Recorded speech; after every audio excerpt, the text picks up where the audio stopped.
Ladies and gentlemen, we present The Navy Lark, written by Lawrie, Wyman and George Evans and starring Leslie Phillips, Stephen Murray and John Pertwee.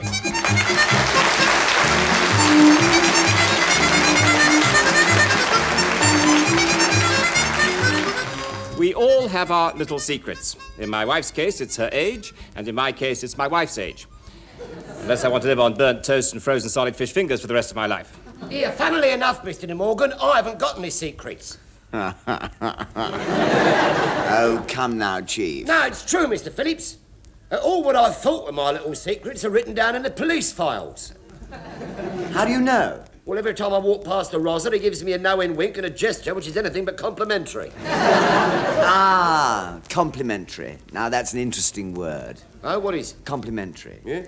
Funnily enough, they gave the derivation of the word in my comic last week. Oh, blimey. Mr. Oxford's concise and unabridged English twit is off again. No, it's jolly interesting, very educational. It breaks down into several parts. Yeah? Com, meaning one of the pair of unmentionables. Or as in the popular melody, come into the garden, Maud. The next bit is ply, as in that terribly, terribly thin wood. And then there's meant, as in for real, and the past tense of mean, meaning cheap. Finally, we have Harry, who, because he's a Cockney sort of chap, drops his H. I see, Mr. Phillips, sir. So, according to your comic, the word complimentary means an H-dropping gentleman called Harry is calling to his wife, Maud, to come into the garden because he's got both feet trapped down one leg of a terribly, terribly thin wooden comms. Now, if anybody can remember what I said after that load of old rope, it was, we all have secrets. And as far as the Navy is concerned, on this particular day, Friday the 13th, Chief Petty Officer Pertwee, Sub-Lieutenant Phillips, and the Captain of Troutbridge, Commander Murray, are no exceptions. Sea Lord's office, Lord Quirk, Secretary WREN Simpkins speaking. Oh, it's you, Lord Quirk. Am I ready for what? Naughty boy. Oh, yes, Commander Murray is here. Oh, what a shame. He's been waiting for ages. Oh, no. Naughty boy. The black lace ones that you gave me. Bye.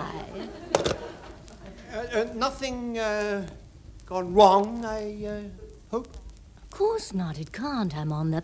that was Lord Quirk. He sends his deepest apologies to Commander Murray, but he won't be coming into the office this afternoon. Well, I'm awfully sorry that we brought you all the way up here to Whitehall from Portsmouth on a wasted journey. Oh, that's all right. These things can happen. No, they can't. I'm on the... Yes. Yes, they can. Quite. Well, I'd better be getting back to Portsmouth. Which way is the lift? Oh, I'll show you. I'm leaving now. This way. It's here, straight across the corridor. Well, it's just as well that Lord Quirk didn't want to see you about anything terribly important. Yes. Amazing how they get the plastic walls of these lifts to look like wood. Oh. What's wrong? Oh, nothing much. I always get this funny feeling whenever a lift descends quickly. I think I better hold on to your strong, muscular arm. No. Oh, look. They've even thought to put in a plastic knothole. Jolly clever. What's happened? The fuse has gone. And the lift's stuck. It does this quite often, and it takes hours to put it right. My wife, Rita, I mean Mrs. Murray, is expecting me home in Portsmouth. What on earth are we to do? Well, I'm sure we'll think of something. Stephen. Yes, of course. Oh, Ritakins, I mean Mrs. Murray must never hear about this. What are you doing? Stop it! Look, I found another knothole over there. Simpkins, do you mind? Of course not. Stevie. No. Do that up again at once. I say, there's another knothole. And another.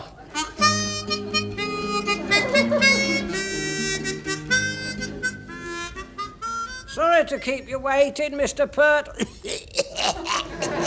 We? But Matron's been very busy, and she's just sent word that she's ready to see you now, Mr. Pert.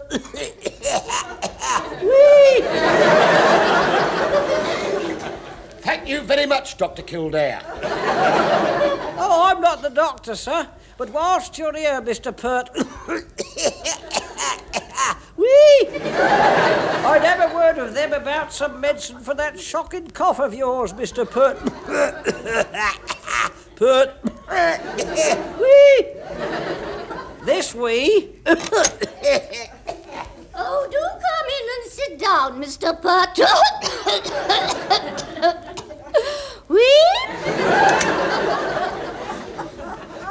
Stone me, they've all got it. It must be catchy. There must be a positive hypodermic of it going about. Now then, Mr. Pert.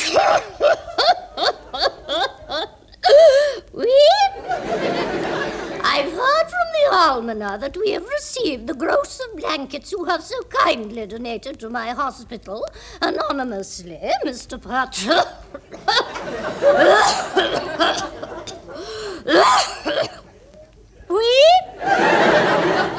The only thing that's baffling us is why a triangular piece has been cut off each corner of the blankets. As long as it remains within these 5 walls, I may disclose to you alone on your Todd that the donor, Mr. Wensley Dale, had them all... He had them all monogrammed with his initials, WD in each corner, you see. And that would have blown the gaff, if you understand my meaning. Ah, that would account for Yes, it. yes. I shall divulge it to no one, Mr. Pert.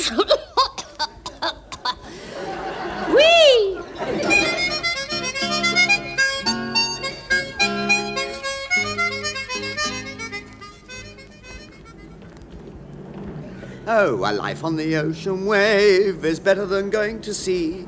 There's nobody here in the high street but my Donald Duck watching me. Oh, a life on the... Over here, Rita! I mean, Mrs. Murraykins. Oh, my foot! Hello, Mr. Phillips. Sorry I'm a bit late. Why are you standing with your back to me, and your face pressed up against the offside front wheel of my horsey box van? Oh, I'm not doing anything. No, it's just that I've got... I've got no choice. But I beg your pardon? I can't move because you're parked on my toe caps. Oh, I'm frightfully sorry. Oh, don't apologise. It was all my fault. I shouldn't have been so careless as to leave my feet lying around on the pavement. Well, stay where you are and I'll back off your little trotters. No, don't bother. I'm quite happy standing here having my shoes pressed. No, brakes, quickly. There's a Rolls Royce parked right behind you. Trotter's all right now. Yes, thank you. But I don't think the gentleman who owned the Rolls Royce you just shortened by about 3 feet will be too pleased. Oh, serve the old course patch right. I couldn't agree with him more. He shouldn't have parked on the same yellow line as you did. Now then, what are we going to do about Steviekin's little pipe? I beg your pardon. Do you think he should have a straight one? Or a curved one? Well, I mean, it's a matter of personal, whether you, I beg your pardon? Oh, Mr. Phillips, concentrate, please. I mean, there's not much time left before my hubbykin's birthday. I still don't understand why you've asked me to help you choose a pipe for your Steviekins. I mean, Commander Murray's birthday present. I don't smoke. I never have. If I want something to do, I just play with my yo-yo. That's why I decided on a pipe. Oh, my word, it's going to be such a lovely surprise for him. He'll never dream I'm giving him a pipe. Why not? He doesn't smoke either. Yeah, come to think of it, now, just a Navy cut plugging minute. If he doesn't smoke, why give him a pipe? Well, because it'll make him look so manly. And whatever you do, promise you won't breathe a word to anybody about us meeting today to buy Steviekin's birthday present. Scouts and Sub-Lieutenant's honour.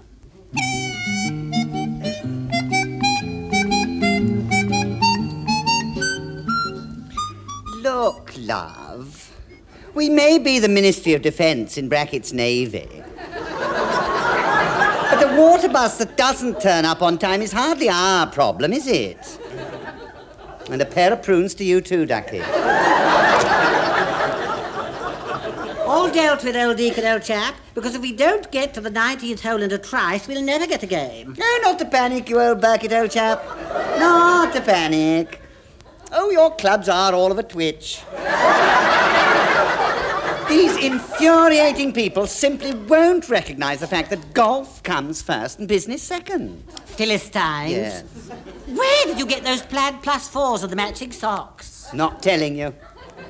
You'd only rush out and buy an identical pair, and everybody on the course would think we were the heavenly twins. Meanie, if you're going to be like that, that's the very last time I shall lend you my number 2 iron. Well, if you're that desperate to copycat me, I got my golfing ensemble from St Andrews, Lytham, St Anne's and Littlehampton Pitch and Putt golf surplus stores. Oh, it never stops, does it? Don't answer it. Tempest is fugiting. Oh, I think I'd better. Hello? Ministry of Defence here, Deacon speaking. Captain Povey, Portsmouth here. Who is it? I don't know. Some twit with a double-barreled name called Captain Povey Portsmouth. Oh, get rid of it. Don't worry, I shall, old Burkitt, old chap. Hello, Povey Portsmouth, what's to do?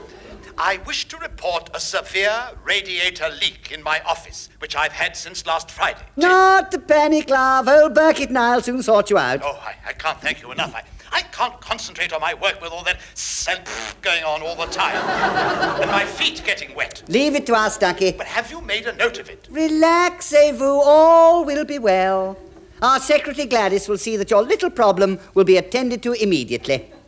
All dealt with, Deacon, old chap. Just a tick, old Burkitt. I must leave a note. Now, let's see. There we are. Urgent action required. Severe leakage at Portsmouth Dockyard. First discovered on Friday the 13th and continuing. Contact Captain Povey Portsmouth, Dockyard Superintendent, immediately. There we are. Lovely. Now then, when we get to the putting green, who's going to pay for the ball, you or me? You, Ducky. I paid for it last time. No, you didn't. I paid for it. Oh, no, you didn't. You only paid for the crisps afterwards, and they were onion-flavoured. You know I hate them.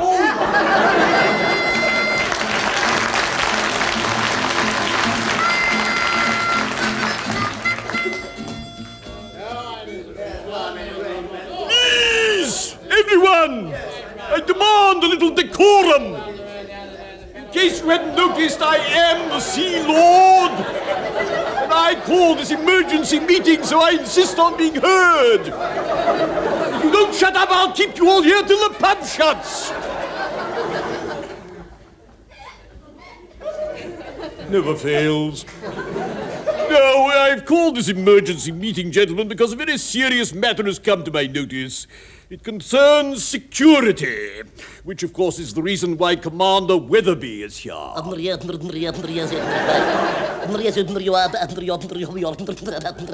me, absolutely positive, that is correct.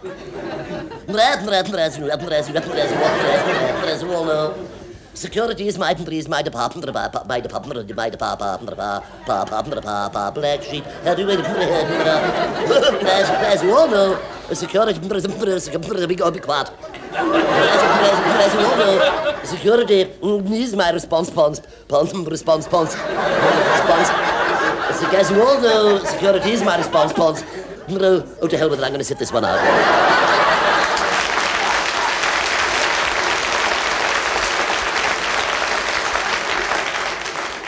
Well, that settles that. The leak couldn't have come from him. By the time he finished telling secrets to a foreign power, they'd be out of date. Exactly! That's why he's head of security. It's his department. It's his section. It's his responsibility. Thank you very much. Thank you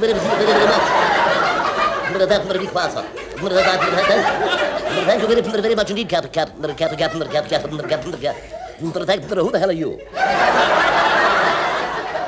I'm Captain Aitchison. I must apologize.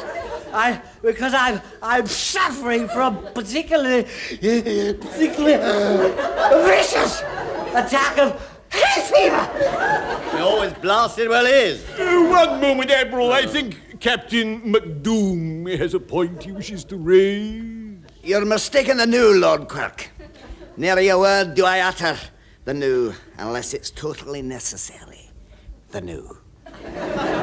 You can, words cost money, because every time I open my mouth, it causes severe wear and tear on my new false teeth. To return to the reason for this emergency meeting, which you recall is mine, I shall read out the memo that alerted us to the dangers of espionage under our very noses. It was handed to me by Lieutenant Deacon's astute secretary, Gladys. A great little mover. Exactly! Those are my sentiments, precisely. I'll read you the revealing memo. Urgent action required. Severe leakage at Portsmouth Dockyard. First discovered on Friday the 13th and continuing. Contact Captain Povey, Portsmouth Dockyard Superintendent, immediately. Oh, Law, now I know why I'm here. I've caught it. What action have you taken, your Quirkship? Being on the ball, I took instant action. I notified the superintendent to confine all personnel to the dockyard, cancel all leave, inform the dockyard police to search all vehicles entering or leaving the dockyard, and to check on the whereabouts of all naval personnel from the time that this severe leak was noticed. Right. Is that it, then? Everybody round to the pub. This time, the pink, this time, the pink, the whiskey, the beer,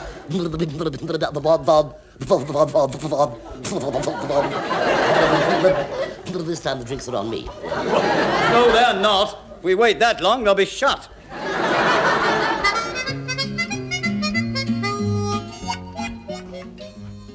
What's going on in old Thunderguts? Captain Povey's office, Heather. I've no idea, but he shouldn't be too long. Why don't you both take a seat instead of pacing up and down all the time? It's jolly worrying for a chap. A chap doesn't feel like sitting down. Good morning, officers and gents all assembled. And if the verdict hasn't been reached yet, not guilty, the matron and I are just good friends. What are you talking about? I've no idea. But I'm not guilty, and I've got 14 unbiased witnesses to prove that Pertwee wasn't wherever it was, whenever whatever it was happened, wherever it was, whenever whatever it was happened, wherever it was. Chief. Yes, sir. Has something been going on in the stores that when we go and see Captain Povey, I shall insist I don't know about? No, sir, no, nothing at all, sir, no. WREN, Chasen, are those idiots from Troutbridge here yet? Yes, sir. Right, send them in now. Right you are, sir. I'll send in Noddy, Big Ears, and Mr. Plod immediately. I wonder which one of us is Big Ears. This way, gentlemen. Captain Povey, the Admiral, and Detective Inspector Ickmore, Ockmore, or whatever his name is, of the Special Branch are waiting. After you, gentlemen? Oh, no, you don't. After you, sir. Come in, gentlemen. This shouldn't take long. Stand up there, otherwise the radiator will drip on you. I have asked them to repair it. Of course, you know the Admiral. Well, Murray should, Povey, you blasted clown. He is my son-in-law. Anyway, you'd better meet Detective Inspector Ickmore, Ockmore, or whatever the disgustingly healthy-looking, horribly fit rugby barmy twit's name is. I shouldn't bother to sit down, gentlemen. It doesn't usually take me long to eliminate the innocent from the guilty. Would you be so kind as to carry on, Captain Povey? No, by all means, it'll be my pleasure. Now that I know I'm in the clear. Oh, I'm going to enjoy this. Well, now, gentlemen. Oh, bother, I've stood in a puddle. Now, according to the Ministry of Defence, there has been a severe leak in security from my office. It'll save a lot of time, gentlemen, if you own up. Which one of you is in the pay of the Russians? Eh? What? Pardon? Now, don't play the innocent with Ockmore, or whatever the blasted idiot's name is. It's got to be one of you. Yes, of course, because the Admiral and I are in the clear. We've established where we were on Friday the 13th when the leak was first noticed. Eh? What? Pardon? So, if you gentlemen wouldn't mind accounting for your movements on Friday the 13th, it would help in my inquiries. Yes, gentlemen. Friday the 13th. No, I can't put it too strongly. But if any one of you cannot account for his movements on that particular day, and I have already, so I'm in the clear, your careers could well be in jeopardy. Oh. Well, if it's as serious as that, I just have to open up and admit it. Reaping ivy! My daughter's married a traitor. No, nothing like that, Admiral. It's just that on Friday the 13th, I was trapped for 2 hours in a lift with a right little Wren Simpkins. Good Lord.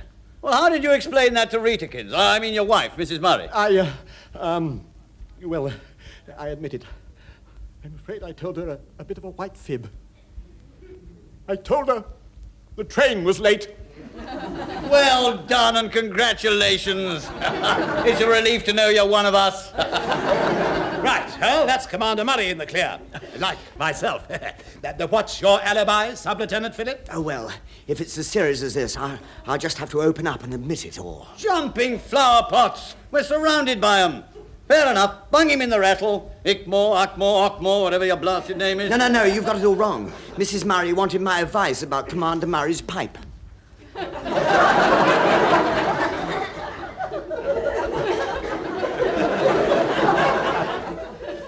Pardon? No. I know it's going to spoil the surprise, but I helped her choose a pipe for Commander Murray's birthday present. But I don't smoke. She realizes that, but she thought it would make you look more manly. Clever girl, that one. But she needn't have bothered. Now that we know about him and Wren Simpkins in the lift, we know he's all right. Oh, no. Really, Admiral, I must insist. No, sir. I must insist. We are down to the last suspect. And I think it's time that we heard from CPO Pertwee as to where he was on Friday the 13th when the leak was first reported. Right, Chief. I'm in the clear. So where were you and what were you up to?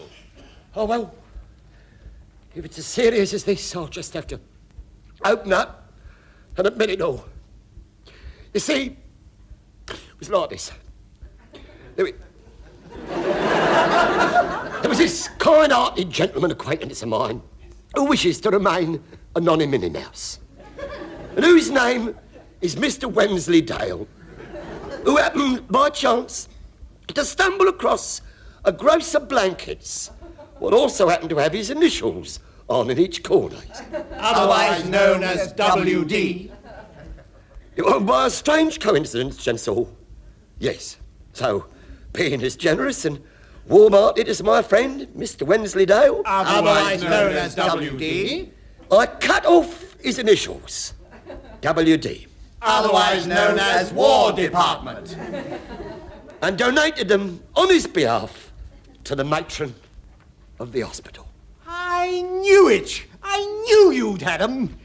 You couldn't get rid of 'em, could you? You were stuck with them, weren't you? Mr. Wensleydale and I resent your nasturtions about our auspices. You can respect away as much as you like, Chief, as we're faced with a much more serious problem of the nature of that security leak, provided that when I make a spot check of the stores tomorrow, I find that our indent of blankets is correct, down to the last corner. Yeah, but look, there are 576 corners. Mr. Wensleydale and I will be sewing all night. I shall forget all about it, because officially I don't know that they're missing. Good morning, gents. Where is it? Down the corridor, third on the left. Reaping ivy, I'm surrounded by 'em. Who's this idiot? I'm Blenkinsopp and Son, sir. Without the Son, sir, because he's in cisterns. Plumbers to the Ministry of Defence, sir, in brackets Portsmouth. Here's my chitty from Lieutenant Deacon. I've come about the severe leak in the radiator that Captain Povey phoned the Ministry of Defence about on Friday the 13th, sir. Captain Povey phoned the Ministry of Defence To report a severe leak. On Friday the 13th? Oh, you've really done it this time, sir. Povey, you clown. Do you realise what you've done? You had Whitehall going round and round in circles. The overtime for the dockyard police will cost a fortune. Even the PM's been alerted, all because you're sitting in a puddle. No. I can explain everything, sir. No, it's all Lieutenant Deacon's fault. I did say it was a radiator leak, not security. Don't bother Now, with please, the explanation. I- Save it for your court-martial. I-